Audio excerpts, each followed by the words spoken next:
ಆತ್ಮನಮಸ್ತೆ. ಜೈ ರಿದ್ಧಿಮಾತಾ. ನಿಜವಾಗಿ ಅಮೃತವೇ ಸರಿ. ಈ ಅಮೃಶ್ವರಿಯ ತೀರ್ಥ. ಅಸಾಧ್ಯವಾದುದನ್ನು ಕರುಣಿಸುವ ಅಮೃತವೇ ಇದು. ಆತ್ಮನಮಸ್ತೆ. ಜೈ ರಿದ್ಧಿಮಾತಾ. ನನ್ನ ಹೆಸರು ಮಂಜುನಾಥ್. ನಮ್ಮ ತೋಟದಲ್ಲಿ ಬೋರ್ವೆಲ್ ಕೊರೆಸುವುದಿತ್ತು. ಸದ್ಗುರುವಿನ ಆಶೀರ್ವಾದದಿಂದ ಚಿತ್ರದುರ್ಗಕ್ಕೆ ಅವರು ಬಂದಾಗ ಅವರ ಆಶೀರ್ವಾದ ಪಡೆದು ತಂದಿಟ್ಟಿದ್ದ ಅಮೃತೇಶ್ವರಿ ರಿದ್ಧಿಮಾತರ ತೀರ್ಥ ಮನೆಯಲ್ಲಿತ್ತು.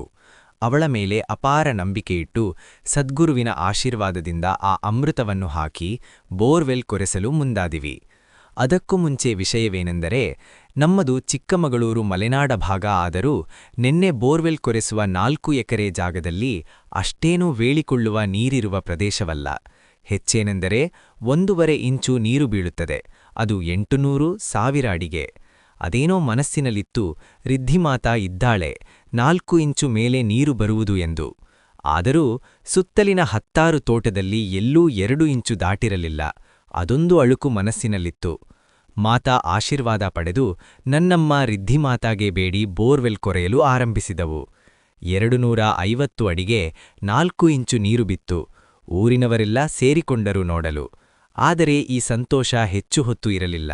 ಅದೇನೋ ಕಾರಣಕ್ಕೋ ಏನೋ ಜನ ಸೇರಿದ 10 ನಿಮಿಷಕ್ಕೆ ಆ ನೀರು ಇಂಗಿಹೋಯಿತು. ಕೈಗೆ ಬಂದ ತುತ್ತು ಬಾಯಿಗೆ ಬರಲಿಲ್ಲ ಎಂಬಂತಾಯಿತು. ರೈತರಿಗೆ ನೀರಿದ್ದರೆ ಎಲ್ಲ. ನೋಡಿ, ಒಂದು ಕ್ಷಣ ಎಲ್ಲರ ಹೃದಯ ಬಡಿತವೂ ಹೆಚ್ಚಾಗೇ ಇತ್ತು. ಕಾಣದೆ ಕಣ್ಣಂಚಿನಲ್ಲಿ ನೀರಿತ್ತು. ಕೂಡಲೇ ಸದ್ಗುರುವಿಗೆ ಹೀಗಾಗಿದೆ ಎಂದು ಮೆಸೇಜ್ ಕಳಿಸಿದೆ. ನಮ್ಮ ಗುಂಪಿನ ಕೆಲವರಿಗೂ ಪ್ರಾರ್ಥಿಸುವಂತೆ ಹೇಳಿದೆ. ಅವಳಲ್ಲಿ ಮೊರೆಯಿಟ್ಟು ಕೇಳಿದೆ, ಸದ್ಗುರು, ರಿದ್ಧಿಮಾತಾ ನನ್ನ ಜೀವನದ ಪ್ರತಿ ಹಂತದಲ್ಲೂ ಕೈಹಿಡಿದು ನಡೆಸುತ್ತಿದ್ದಾರೆ. ಅವರು ನನ್ನ ಪರವಾಗಿ ಅಲ್ಲಿದ್ದ ಎಲ್ಲಾ ಅಡೆತಡೆ ನಿವಾರಿಸಿದರು.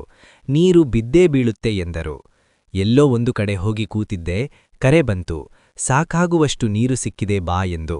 ಹೋಗಿ ನೋಡಿದರೆ ಖುಷಿಗೆ ಪಾರವೇ ಇರಲಿಲ್ಲ. ಬರಡು ಭೂಮಿಯಲ್ಲೂ ಅವಳು ಮನಸ್ಸು ಮಾಡಿದರೆ ಬಂಗಾರವನ್ನೇ ಕೊಡುವಳು.